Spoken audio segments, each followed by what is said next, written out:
Hello प्यारे बच्चों, welcome to my channel. कैसे हैं आप सब। आज मैं लेकर आई हूँ आपके समक्ष क्लास 5 हिंदी की वीणा का चैप्टर 2 जिसका नाम है न्याय की कुर्सी। तो हम इसे शुरू करते हैं।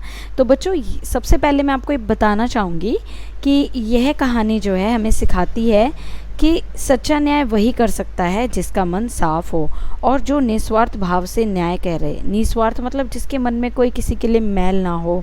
और इस कहानी में हमें बहुत सारी चीज़ें सीखने को मिलती हैं, जैसे कि खेल खेल में न्याय कैसे कर सकते हैं। और इस पार्ट में जो लड़का आपको दिखाई दे रहा है, इसकी सुप्रसिद्धि कैसे फैल जाती है। हमें विक्रमादित्य जी के सिंहासन के बारे में भी पता चलेगा और अहंकार का परिणाम क्या होता है। तो सब कुछ कुल मिला के है कि ये पाठ में है, यह कहानी ये सिखाती है कि न्याय के लिए मन का साफ होना और अहंकार का से मुक्त होना बहुत ज़रूरी है। तो चलिए शुरू करते हैं ये बहुत अच्छी सी इंटरेस्टिंग स्टोरी। तो देखो, उज्जैन एक ना जगह का नाम है। उज्जैन की प्राचीन और ऐतिहासिक नगरी के एक बाहर एक लंबा चौड़ा सा मैदान था। अब मैं जो आपको बताऊंगी ना, आपको इमेजिनेशन करते जाना है कि एक जगह थी, वहाँ पर प्राचीन मतलब पुराना। तो जितने भी डिफ़िकल्ट वर्ड्स हैं ना, इसके कठिन शब्द, वो मैंने इसके एंड में दिए हुए हैं, वहाँ से भी देख सकते हो और साथ साथ मैं आपको समझा भी रही हूँ। तो उज्जैन की एक प्राचीन और ऐतिहासिक नगरी, ऐतिहासिक मतलब जो बहुत ही पुरानी और जिसका कोई ना कोई वजूद रहा हो, ठीक है। नगरी के बाहर एक लंबा चौड़ा मैदान था। अब यहाँ वहाँ टीले थे, वहाँ पर ना बहुत बड़े बड़े ऊंचे ऊंचे, जैसे आपको ये दिख रहे हैं ना, ऊंचे ऊंचे टीले से बने हुए पीछे ये। तो एक टीले थे ऊंचे ऊंचे वहाँ बहुत सारे। तो एक दिन लड़कों का झुंड, जैसे दिख रहा है ना आपको लड़कों का झुंड, तो एक दिन लड़कों का झुंड ना वहाँ खेल रहा था। तो एक लड़का कूदता भागता एक टीले पर चढ़ गया, जैसे कि ये चढ़ गया, ठीक है। अचानक वह ठोकर खाकर गिर पड़ा। उसने इधर उधर देखा कि किस चीज़ से ठोकर लगी है। उसको एक बड़े चिकने पत्थर के अलावा और कुछ नहीं दिखा। अब वह उठकर गया और अपने मित्रों को यानी अपने दोस्तों को बुलाकर लाया और वह शिला दिखाई। फिर शान से उस पर बैठकर बोला, यानी कि ये जो शिला दिख रही है ना, इस पर शान से बैठकर बोला, यह सिंहासन है मेरा, मैं राजा हूँ और तुम सब मेरे दरबारी। तुम अपनी अपनी फरियाद लेकर आओ, फिर मैं उनका फैसला करूँगा। अब वो करने लग गया। फरियाद मतलब अपनी अपनी जो, जैसे भी राजा के दरबार में कोई ना कोई अपनी प्रॉब्लम लेके आता है ना, तो वो कह रहा है कि अपनी अपनी फरियाद लेकर आओ। तो जो दूसरा लड़का है ना, उसको ये खेल जो है, इनमें से जो दूसरा लड़का है ना, उसको खेल पसंद आया। तो वो एक एक करते आते और काल्पनिक फरियाद सुनाते। जैसे कि देखो आप यहाँ देख रहे हो ना, जैसे राजा के दरबार में लोग हाथ जोड़ कर आते हैं सामने कि हुजूर जी मेरी ये प्रॉब्लम है, मेरी ये समस्या है। तो उसी तरह से ना ये लोग नाटक खेलने लगे उस तरह से। तो वो एक एक करते आते और काल्पनिक मतलब इमेजिन में, मतलब झूठी बातें, झूठी फरियाद सुनाते। और फिर गवाह बुलाए जाते। गवाह मतलब होता है कि जैसे कोई किसी के ऊपर कोई इल्ज़ाम लगा रहे या किसी बात को प्रूफ करने के लिए जब गवाह बुलाए जाते हैं ना सबूत के तौर पे, तो उन्हें कहते हैं गवाह, कि भाई ये सच बोल रहा है झूठ बोल रहा है, उसके लिए। तो उसके बाद जो उनकी गवाही ली जाती है। अब ये तो गवाह के तौर पर भी आ सकते हैं। तो उसके बाद राजा बना हुआ लड़का उनसे सवाल करता और अपना फैसला सुनाता। तो ये जो राजा बन के बैठा है ना, ये इन लोगों से क्वेश्चंस करता, जैसे एक राजा करता है कि भाई ऐसा क्यों हुआ, वैसा क्यों हुआ, इस तरह से। और फिर अपना फैसला यानी कि अपना डिसीजन सुनाता, ठीक है। अब इस खेल में उनको इतना आनंद आया, यानी इतना मज़ा आया कि वो रोज़ ये खेल खेलने लगे। शिकायतें सुनी जाती, भाई पहले शिकायत इनमें से कोई एक लेकर आता, फिर अपराधी पेश किया जाता, कोई एक अपराधी बन जाता इनमें से, और फिर इनमें से कोई एक गवाह बन जाता और इनके क्या किए जाते, बयान लिए जाते, यानी कि इनकी स्टेटमेंट्स ली जाती। और फिर शिला पर बैठा हुआ लड़का जो है, शिला पर बैठा हुआ लड़का अपना फैसला सुनाता राजा की तरह। अब बात जो है ना इधर उधर फैलने लगी। अब लोग लड़के की न्याय बुद्धि की चर्चा करने लगे। भाई वो जिस तरह से डिसीजन दे रहा था ये लड़का चारों तरफ ना, अब ये लोग अब भी अपने घर जाते होंगे, बातें करते होंगे, तो चर्चा मतलब कि चारों तरफ ना इसके बारे में बातें होने लगी धीरे धीरे। और कहने लगे लोग कि अवश्य उस लड़के में कोई दैवी शक्ति है। दैवी शक्ति मतलब भाई कोई ईश्वर का कोई हाथ है उसके ऊपर, कोई ना कोई उसके ऊपर ना किसी उसकी गॉड की पावर है। तो एक दिन दो किसानों के बीच ना ज़मीन को लेकर झगड़ा उठ खड़ा हुआ, ठीक है। ये जो दो किसान दिख रहे हैं ना, इनके बीच में मामला गंभीर था, यानी कि सीरियस था। अब टीले वाले लड़के की इतनी चर्चा थी कि वे राजा के दरबार में जाने के बजाय उसी के पास गए। अब इस लड़के की इतनी चर्चा हो गई खेल खेल में कि भाई वो एक्चुअल में किसी राजा के पास जाने की बजाय ना उसी के पास चले गए और उसको अपने झगड़े के बारे में बताया। लड़के ने बड़ी गंभीरता से दोनों किसानों के बयान सुने, यानी कि लड़के ने दोनों की बातों को सीरियसली सुना। अब उसने जो फैसला दिया उसे सुनकर वे दंग रह गए। अब इस लड़के ने इनकी प्रॉब्लम का जो सोल्यूशन दिया, जो डिसीज़न दिया, वो ये दोनों दंग रह गए, यानी कि हैरान रह गए। अब उस दिन के बाद से तो नगर के सभी लोग अपनी फरियाद लेकर यहीं आने लगे। अब राजा के पास नहीं जाते थे, इसी के पास आते थे। राजा के दरबार में कोई ना जाता और ऐसा कभी नहीं हुआ कि लड़के के फैसले से उन्हें संतोष ना हुआ।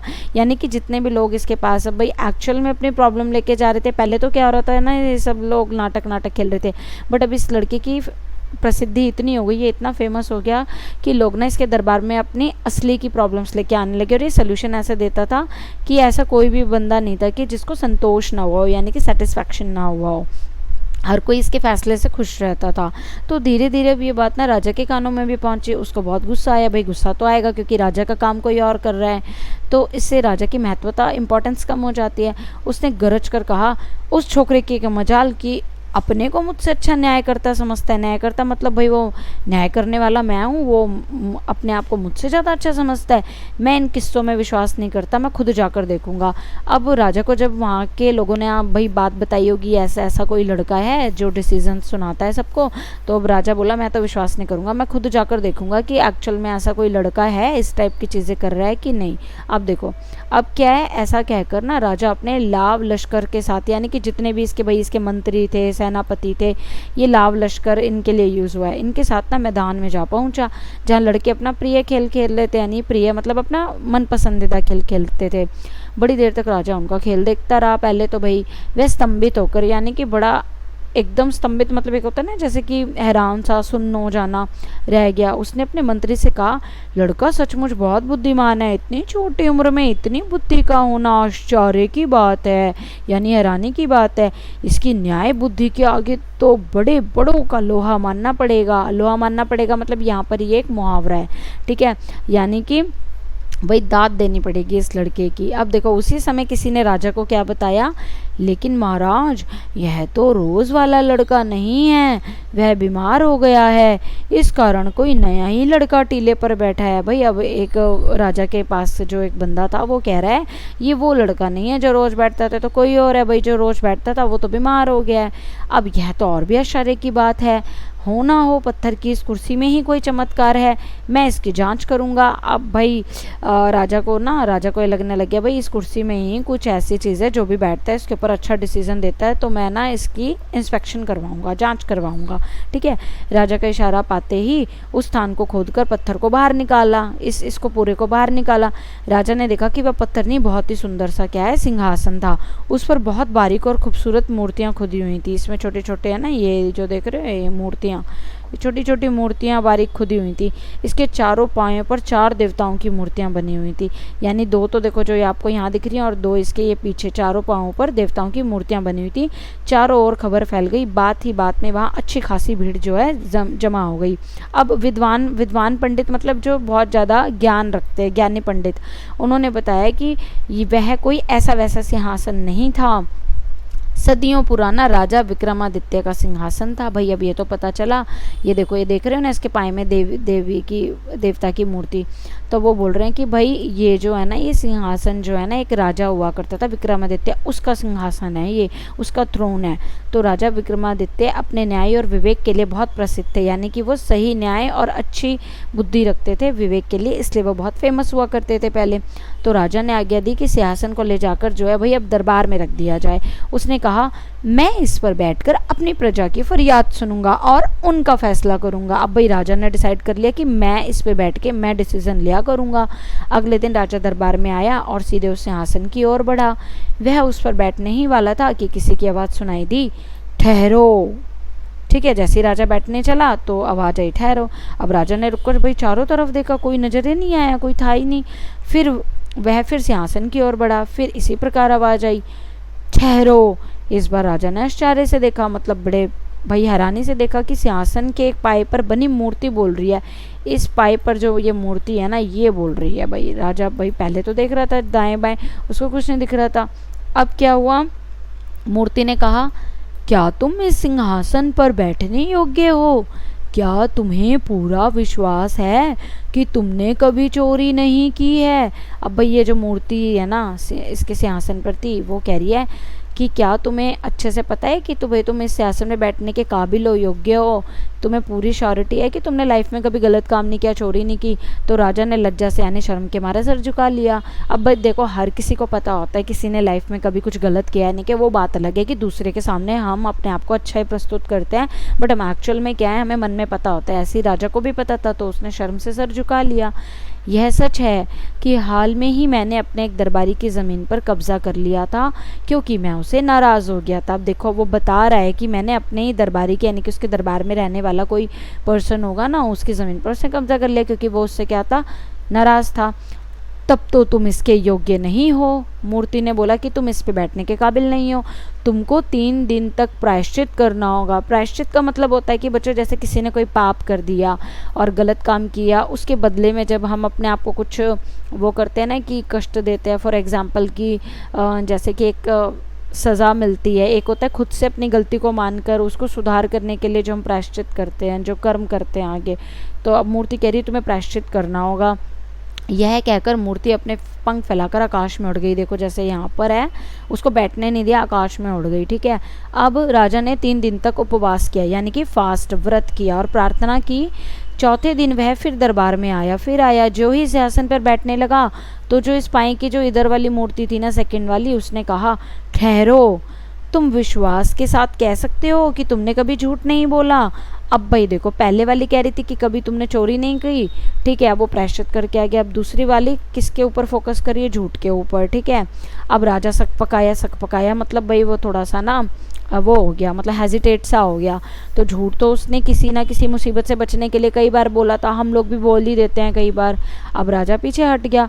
दूसरी मूर्ति भी क्या है, पंख फैलाकर ऐसे आकाश में उड़ गई, दूसरी मूर्ति भी। अब राजा ने 3 दिन तक क्या किया, फिर उपवास किया और फिर पूजा पाठ किया। तीसरी बार वह फिर सिंहासन पर बैठने के लिए आगे बढ़ा। हिचकिचाते हुए वो आगे बढ़ा, वह बैठने ही वाला था कि तीसरी मूर्ति ने पूछा, बैठने के पहले यह बताओ कि क्या तुमने कभी किसी को चोट नहीं पहुंचाई है। भाई अब ये पूछ रहे हैं जो थर्ड पाए वाली थी, इसके पीछे वाली, कि क्या तुमने कभी किसी को चोट नहीं पहुंचाई है। अब राजा फिर पीछे हट गया। तीसरी मूर्ति भी अपने पंख फैलाकर उड़ गई। फिर 3 दिन तक, देखो यहाँ ये मूर्ति पंख फैला के उड़ रही ना, तो अब यहाँ पर कोई नहीं नजर आ रहा, खाली हो गया। ठीक है।